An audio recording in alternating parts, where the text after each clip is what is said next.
ante las mareas de todos los días.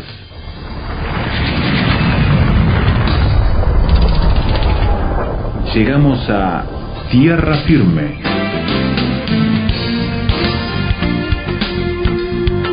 Diálogos de actualidad con Salvador de Lutri.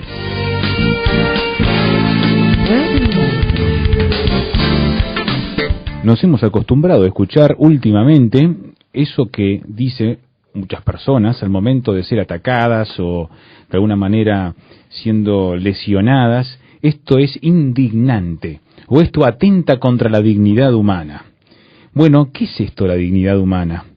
¿Qué nos hace diferentes tal vez de los seres irracionales como los animales? Salvador, ¿podemos hablar entonces de algo así? Se ha puesto de moda hablar de la dignidad humana. Uh-huh.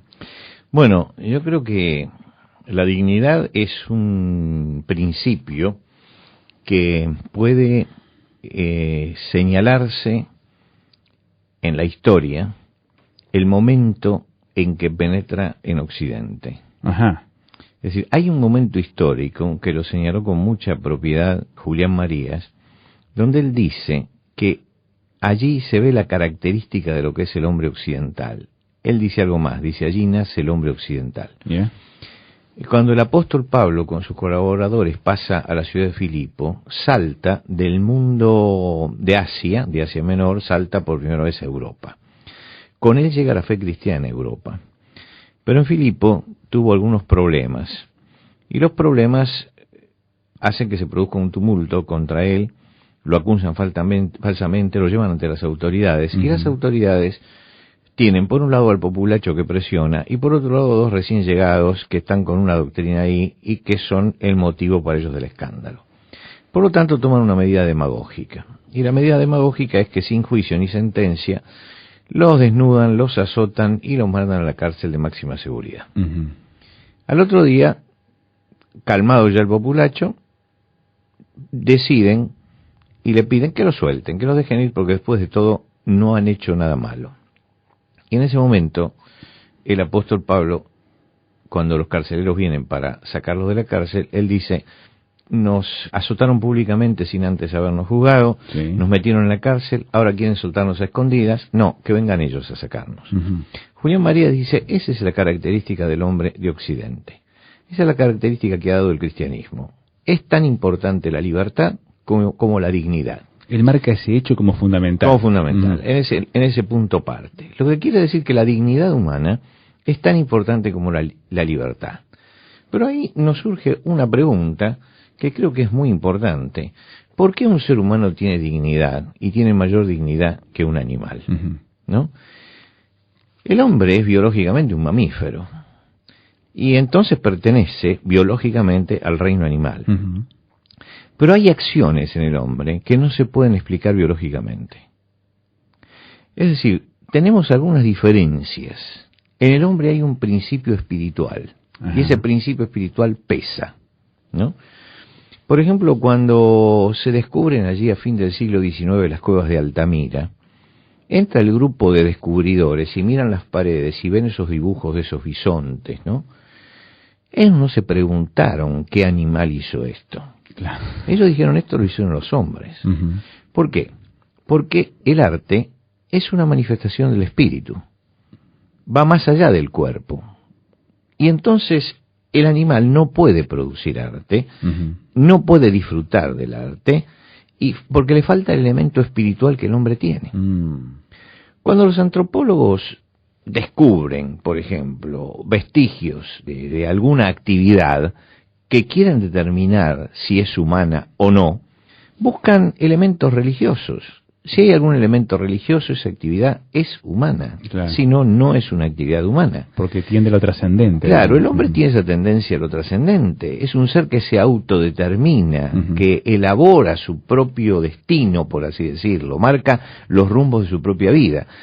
Es un ser biológico, pero que no está marcado por la genética, que puede pasar por encima de los mandatos instintivos y que puede encauzarse en un rumbo diferente al de sus progenitores, uh-huh, cosa que no pueden hacer los animales. que están marcados por los códigos de su biología. Claro, y el padre y el hijo cumplen los mismos códigos. El hombre por eso es capaz de hacer historia, Ujú. acumula historia, tiene historia, ¿no? Los animales no tienen historia, repiten siempre lo mismo.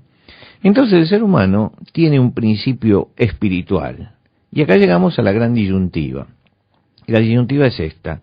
¿Consideramos al hombre como un animal, negando su espiritualidad, mirándolo como una entidad biológica únicamente?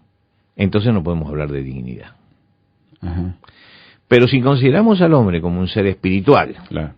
si consideramos al hombre como un ser que realmente tiene ese principio de espiritualidad en su vida, entonces tenemos que hablar de dignidad.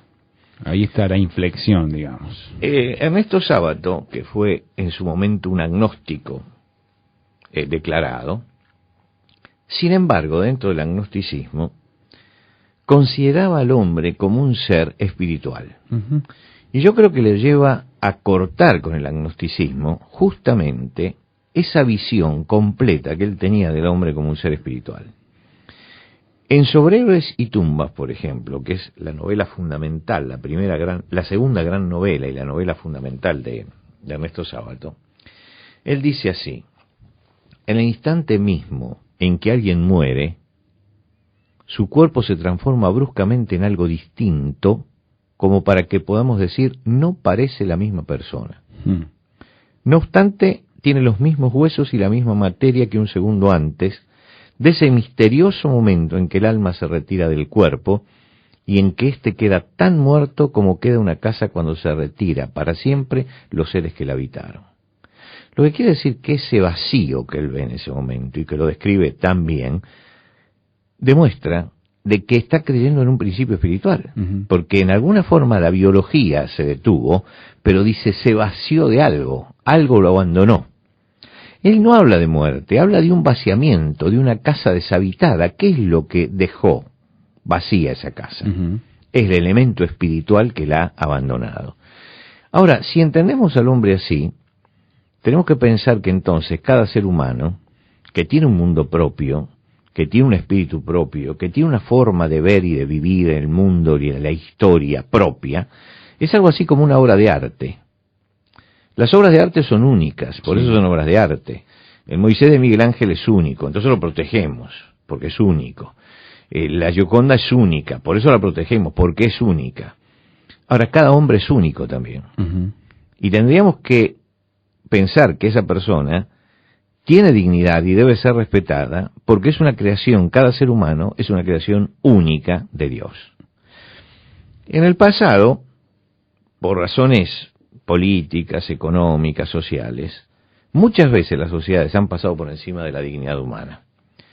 Por ejemplo, se justificó la esclavitud, y justificar la esclavitud es en alguna forma negar la dignidad de ciertos seres. Ujú. Los negros no tenían dignidad, porque no les reconocían un principio espiritual, no les reconocían alma, entonces se lo podía sojuzgar. Lo mismo, exactamente lo mismo, sucedió con los aborígenes de América. Sí. Ya a menos de 20 años, a los 19 años de estar instalada España aquí, Fray Antonio Montesinos lanzó el 21 de diciembre del año 1511, lanzó una diatriba desde el púlpito en defensa de los indígenas, donde dijo, ¿no tienen acaso almas racionales para que Ajá. lo traten así? Ujú. Como diciendo, señores, esto no puede ser. Claro. Lo que quiere decir que ya teníamos en ese momento una manifestación de que le habían quitado su dignidad. Visitaba este año el museo donde se mostraba lo que sucedió en los campos de concentración en Alemania, el Museo del Holocausto de la ciudad de Washington. Y veía allí las fotografías que se sacaban los guardias. Ujú. Los guardias todos uniformados y los prisioneros todos desnudos, íntegramente desnudos. Quiere decir que el hecho de quitarle el vestido... Se era hacía una a propósito, forma, claro, se hacía a Mm. propósito, era una forma de quitarle la dignidad. No tenían dignidad, eran animales a los que se los preparaba para el matadero. Ahora nosotros estamos viviendo en nuestra sociedad una inversión de los valores. Y en esa inversión de los valores se ignora el principio espiritual del hombre, se lo trata como si fuera solamente biológico, y el hombre pierde su dignidad. Es decir, esta pérdida de la dignidad cualquiera puede observarla en cualquier manifestación de la sociedad, desde lo más frívolo y trivial hasta lo más serio y grave, ¿no? Uno mira los medios de difusión y ya el talento va decayendo y se le da lugar al escándalo. Claro. La parte espiritual, talentosa del hombre, que se muestra como creador, está en declive. Mientras que la parte instintiva del hombre, ¿no? Su lujuria, su sexualidad, ocupa la primera plana. Se estimula. ¿No? Se estimula. Lo que quiere decir que ya estamos diciendo que esta parte que hace a su dignidad la vamos ocultando y vamos haciendo emerger lo otro. Y esto es el aspecto más frívolo. Claro. Pero el aspecto más profundo, salgamos de lo trivial y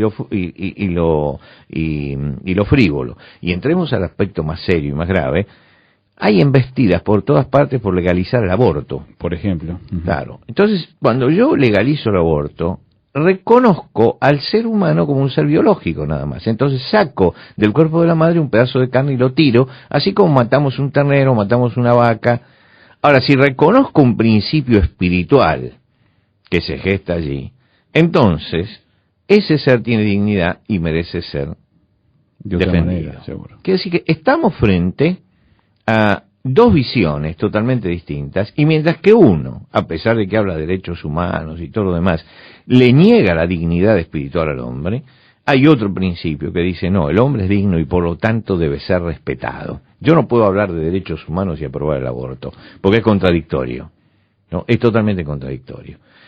Y todo esto nos lleva a pensar que si el hombre es digno, porque tiene un principio espiritual, ¿qué es lo que debe alimentar esa dignidad para que el hombre pueda seguir teniendo esa dignidad que Dios le dio al principio? Es una buena pregunta, entonces, ¿cómo alimentamos la dignidad? Ya volvemos en tierra firme, le invitamos a que piense en todo esto y que pueda interactuar con nosotros por los canales de comunicación que damos en la pausa y al final del programa. Ya volvemos.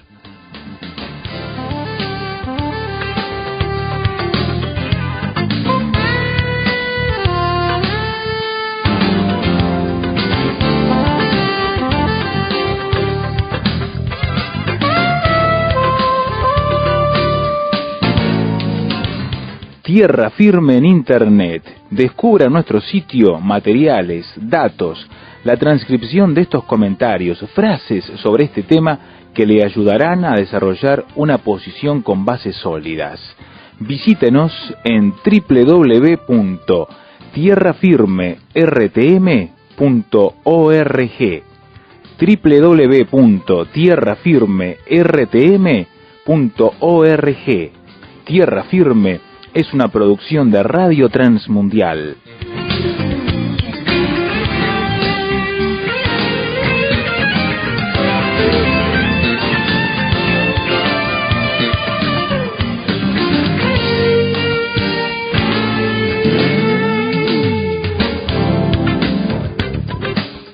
La dignidad humana sobre la mesa en discusión en Tierra Firme, y hablaba Salvador entonces que hay que tener algo que mida y que haga la inflexión entre lo que es lo meramente biológico y lo trascendente espiritual que le da dignidad al ser humano. Yo creo que tenemos que mirar un poco el pasado, porque si estamos perdiendo el sentido de sacralidad de la vida, si estamos desvalorizando la vida, si estamos creyendo que la vida no es ni digna ni sagrada, si estamos promocionando leyes que realmente desprecian al ser humano, tenemos que pararnos un poco y volver a los orígenes, ¿no? A ver cómo se origina el tema de la dignidad humana. Hace 2000 años, cuando Jesús nació, el mundo, el pueblo que gobernaba el mundo era Roma. Sí. Los romanos se caracterizaban por haber instaurado en todo el Mediterráneo la paz. Pero la paz que habían instaurado los romanos era la paz impuesta por la fuerza de la espada. Porque realmente el mundo greco-romano, el imperio romano, si bien aparece en los libros de historia como un imperio luminoso en cuanto a sus logros, la unificación, la globalización que hizo del Mediterráneo, el mundo, la gente común que vivía fuera de Roma y que no era romana, sentía que ese mundo era un mundo oscuro, cansado, agotado y desesperado también. La civilización romana había sembrado el terror, había conseguido la paz con mano de hierro, oprimiendo al prójimo. El ejército imperial recorría el Mediterráneo, haciendo ostentación de su fuerza, porque mantenían a los pueblos amedrentados con la violencia. Los pueblos habían sido sometidos con fuertes tributos, ¿no? Y esos fuertes tributos implicaban instalarse en la pobreza, desequilibrar totalmente la economía, ¿no? Ahora, además había en cada una de las regiones habían puesto pequeños tiranos, reyesuelos, que eran los que amenazaban al pueblo y los que los mantenían sometidos. En medio de todo ese lugar resonó la palabra de Jesucristo, que dijo que Él había venido para buscar y salvar lo que se había perdido. Lo que quiere decir que se veía ese mundo como un mundo que tenía un vacío, que tenía una ausencia, que tenía una carencia. Y esa carencia de ese mundo era justamente que el hombre había perdido totalmente su dignidad. El pobre porque era pobre, el sometido porque era sometido, pero había perdido también su dignidad el poderoso, porque los espectáculos que tenía el circo romano de tirar hombres vivos a las fieras para ser destrozados, habla de una falta de sentido de la dignidad y de un hombre que se había totalmente animalizado.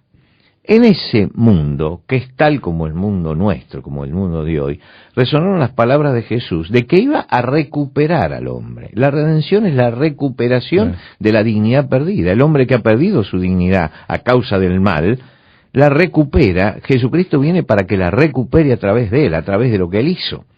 Entonces la obra de Jesucristo es justamente rescatar a ese hombre que ha perdido su dimensión espiritual, que ha perdido su dimensión humana, y que la recupere. El principio de la fe es fundamental para que el hombre sienta que es un ser realmente espiritual, que va más allá de lo biológico, que pueda tener esperanza y que realmente pueda aferrarse a Jesucristo y encontrar en él su dimensión espiritual y con ello su dignidad. Si bien el hombre biológicamente está más cerca del animal, cuando se manifiesta como ser pensante y espiritual está más cerca de Dios. Claro. El abismo se produce abajo. Entonces, esa cercanía con Dios es lo que le da al hombre la dignidad, porque el hombre en definitiva es digno, porque es una obra de Dios y porque es el reflejo de Dios sobre la tierra. Creo que esto es una de las cosas que tenemos que recuperar en este momento y que la sociedad en su conjunto tiene que recuperar. Ahora, ¿cómo recuperamos esto? ¿O cómo se pone en práctica este principio? Te lo voy a explicar contándote la sensación que tuve cuando llegué por primera vez al Museo del Prado. Cuando llegué por primera vez al Museo del Prado, había una exposición de toda la obra de Velázquez. Se cumplía un aniversario, y entonces fui para ver la obra de un pintor de las dimensiones de Velázquez. Incluso habían traído un cuadro que está en Londres, La Venus del Espejo, que es el único desnudo que hizo Velázquez, y que se lo había, porque no lo podía hacer en España por las presiones que tenía. Entonces me interesaba ver toda la obra, es decir, todo ese cuadro lo hizo al influjo de los pintores, los grandes pintores italianos que había conocido. Pero el gran cuadro de Velázquez es Las Meninas. Claro. Entonces me acerqué a Las Meninas. El cuadro de Las Meninas tiene más de 3 metros de alto. Quiere decir que las figuras que están ahí tienen más o menos la dimensión natural, lo que el hombre, la dimensión del hombre. Uno se sienta ahí, parece que está hablando con sus prójimos. Claro. En el cuadro hay diversos planos. En el primer plano hay un perro. Ese perro está mirando al espectador. Detrás están las meninas. Están mirando al espectador. Detrás está Velázquez, pintando, pero se asoma detrás del lienzo porque me está mirando a mí, que soy el espectador. Mira. ¿No? Un poco más atrás hay 2 personas, detrás de las meninas y detrás de Velázquez, que me miran a mí. Hay una puerta que se abrió y un señor que está saliendo, pero que en ese momento vuelve la cabeza y me está mirando a mí. Quiere decir, cuando yo miro ese cuadro, digo, todo me está mirando a mí. ¿No? Yo soy el centro del universo. Sí. Hasta Velázquez quiere pintarme. Hasta que de pronto miro un detalle del cuadro. Y es que Velázquez, en su capacidad tremenda como pintor, en el fondo, en la pared, puso un espejo. Y en ese espejo no estoy yo. En ese espejo están los reyes de España, que son los que estarían en el lugar en que yo estoy mirando el cuadro. Quiere decir que todos no me estaban mirando a mí, estaban mirando al rey. Claro. ¿No es cierto? Creo que el problema en este momento es que nosotros creemos que todo el mundo gira alrededor nuestro y todos nos miran a nosotros. Si nos fijamos bien, nosotros, lo nuestro, como decía Machado, es pasar. Sí. Pero hay algo permanente y eterno. Ese principio permanente y eterno, yo no lo puedo ver más que a través de un reflejo, más que a través de un espejo. Si yo miro la creación y el universo, voy a tener el reflejo de Dios. Es el espejo que me muestra que Dios está ahí. Cuando yo veo que Dios está ahí, me doy cuenta que no gira el universo alrededor mío, gira el universo alrededor de Dios. El que sabe ver ese reflejo se encuentra con Dios y empieza a entender cómo es el mundo. Y si ese Dios tiene ese reflejo, tiene que pensar que Jesucristo es la encarnación de ese reflejo para estar cerca de nosotros. Y ese Jesucristo que vino a salvarnos es el camino para recuperarnos nosotros como personas y para recuperar la dignidad perdida. Por lo tanto, tengo que salir yo del centro de la escena, ver el reflejo de Dios y ver la imagen de Dios hecha carne, que es Jesucristo, para encontrar en Él todas las respuestas.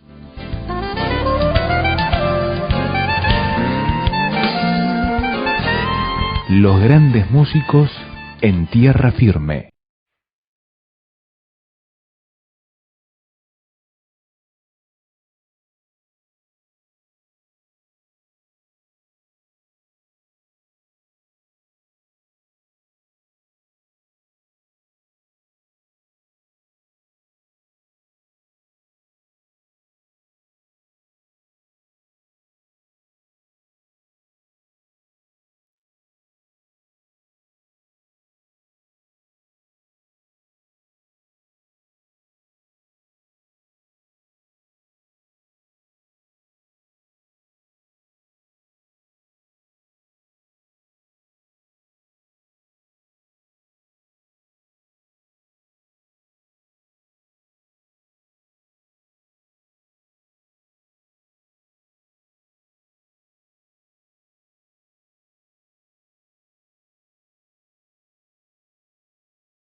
Escuchábamos de Mozart el credo de la misa en do menor, este precioso coro que nos dejaba una interpretación brillante.